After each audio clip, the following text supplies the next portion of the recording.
ओम नमो भगवते वासुदेवाय नमः। श्रीमद् भागवत कथा तृतीय स्कंद 7वां अध्याय। विदुर जी के प्रश्न। श्री सुखदेव जी कहते हैं, मैत्रेय जी का यह भाषण सुनकर बुद्धिमान व्यासनंदन विदुर जी ने उन्हें अपनी वाणी से प्रसन्न करते हुए कहा। विदुर जी ने पूछा, ब्रह्मन, भगवान तो शुद्ध बोध स्वरूप निर्विकार और निर्गुण है। उनके साथ लीला से भी गुण और क्रिया का संबंध कैसे हो सकता है? बालक में तो कामना और दूसरों के साथ खेलने की इच्छा रहती है, इसी से वह खेलने के लिए प्रयत्न करता है। किंतु भगवान तो स्वतः नित्य तृप्त, पूर्ण काम और सर्वदा असंग है। वे क्रीड़ा के लिए भी क्यों संकल्प करेंगे? भगवान ने अपनी गुणमयी माया से जगत की रचना की है, उसी से वे इसका पालन करते हैं और फिर उसी से संहार भी करेंगे। जिनके ज्ञान का देश, काल अथवा अवस्था से अपने आप या किसी दूसरे निमित्त से भी कभी लोप नहीं होता, उनका माया के साथ किस प्रकार संयोग हो सकता है? एकमात्र ये भगवान ही समस्त क्षेत्रों में उनके साक्षी रूप से स्थित है। फिर इन्हें दुर्भाग्य या किसी प्रकार के कर्मजनित क्लेश की प्राप्ति कैसे हो सकती है? भगवान, इस अज्ञान संकट में पड़कर मेरा मन बड़ा खिन्न हो रहा है। आप मेरे मन के इस महान मोह को कृपा करके दूर कीजिए।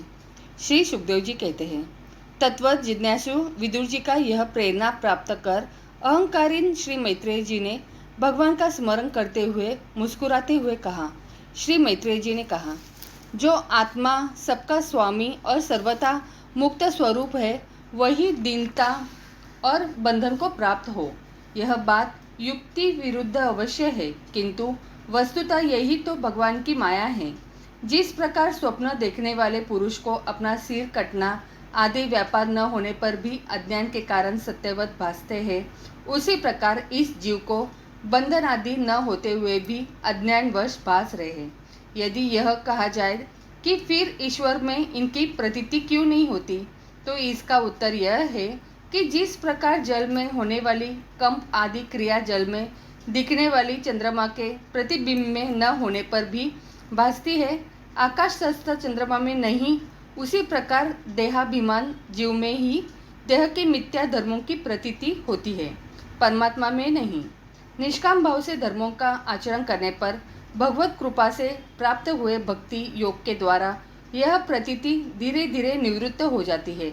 जिस समय समस्त इंद्रिया विषयों से हटकर साक्षी परमात्मा श्री हरि में निश्चल स्वभाव से स्थित हो जाती है, उस समय गाढ़ निद्रा में सोए हुए मनुष्य के समान जीव के राग द्वेषादि सारे क्लेश सर्वथा नष्ट हो जाते हैं। श्री कृष्ण के गुणों का वर्णन एवं श्रवण अशेष दुखा राशि को शांत कर देता है। फिर यदि हमारे हृदय में उनके चरण कमल की रज के सेवन का प्रेम जग पड़े, तब तो कहना ही क्या है। विदुर जी ने कहा, भगवान, आपके युक्ति युक्त वचनों की तलवार से मेरे संदेह छिन्न भिन्न हो गए हैं। अब मेरा चित्त भगवान की स्वतंत्रता और जीव की परतंत्रता दोनों ही विषयों में खूब प्रवेश कर रहा है। विद्वान, आपने यह बात बहुत ठीक कही है कि जीव को जो क्लेशादि की प्रतीति हो रही है, उसका आधार केवल भगवान की माया ही है। वह क्लेश मिथ्या एवं निर्मूल ही है, क्योंकि इस विश्व का मूल कारण ही माया के अतिरिक्त और कुछ नहीं है। इस संसार में दो ही प्रकार के लोग सुखी है, या तो जो अत्यंत मूढ़ है या जो बुद्धि आदि से अतीत श्री भगवान को प्राप्त कर चुके हैं। बीच की श्रेणी के संशयापन लोग तो दुख ही भोगते रहते हैं। भगवान, आपकी कृपा से मुझे यह निश्चय हो गया है कि ये अनात्मक पदार्थ वस्तुतः ही नहीं, केवल प्रतीत ही होते हैं। अब मैं आपके चरणों की सेवा के प्रभाव से उस प्रतीति को भी हटा दूंगा। इन श्री चरणों की सेवा से नित्य सिद्ध भगवान श्री मधुसूदन के चरण कमलों में उत्कट प्रेम और आनंद की वृद्धि होती है, जो आवागमन की यंत्र का नाश कर देती है। महात्मा लोग भगवत प्राप्ति के साक्षात मार्ग ही होते हैं। उनके यहाँ सर्वदा देव देव श्री हरि के गुणों का गान होता रहता है। अल्प पुण्य पुरुष को उनकी सेवा का अवसर मिलना अत्यंत कठिन है।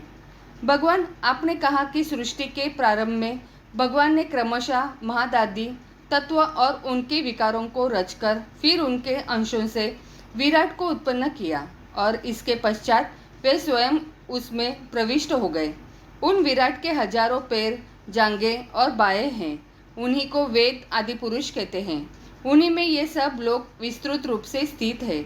उन्हीं में इंद्रिय, विषय और इंद्रियाभिमान देवताओं के सहित 10 प्रकार के प्राणों का, जो इंद्रिय बल, मनोबल और शारीरिक बल रूप से 3 प्रकार के हैं, आपने वर्णन किया है और उन्हीं से ब्रह्मादि वर्ण भी उत्पन्न हुए हैं।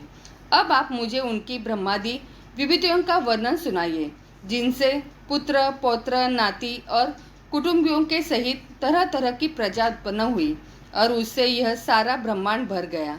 वह विराट ब्रह्मादि प्रजापतियों की भी प्रभु है। उसने किन किन प्रजापतियों के उत्पन्न किया तथा सर्ग, अनुसर्ग और मनवंतरों के अधिपति मनुओं की भी किस क्रम से रचना की।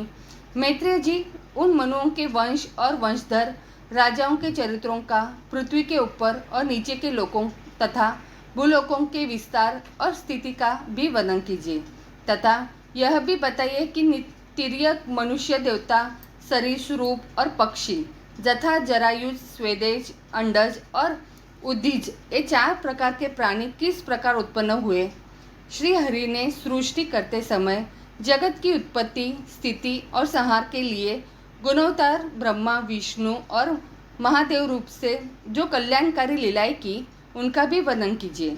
वेश, आचरण और स्वभाव के अनुसार वर्णाश्रम का विभाग, ऋषियों के जन्म, कर्मादि वेदों का विभाग, यज्ञों का विस्तार, योग का मार्ग, ज्ञान मार्ग और उसका साधन, सांख्य मार्ग तथा भगवान के कहे हुए नारद पांचतंत्र आदि तंत्र शास्त्र, विभिन्न पाखंड मार्गों के प्रचार से होने वाली विषमता, नीच वर्ण के पुरुष से उच्च वर्ण की स्त्री में होने वाली संतानों के प्रकार तथा भिन्न भिन्न गुण और कर्मों के कारण जीव की जैसी और जितनी गतियाँ होती है, वे सब हमें सुनाइए।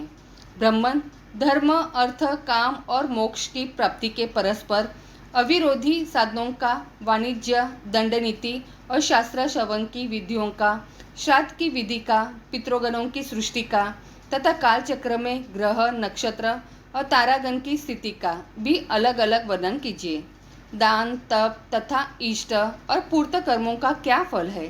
प्रवास और आपत्ति के समय मनुष्य का क्या धर्म होता है।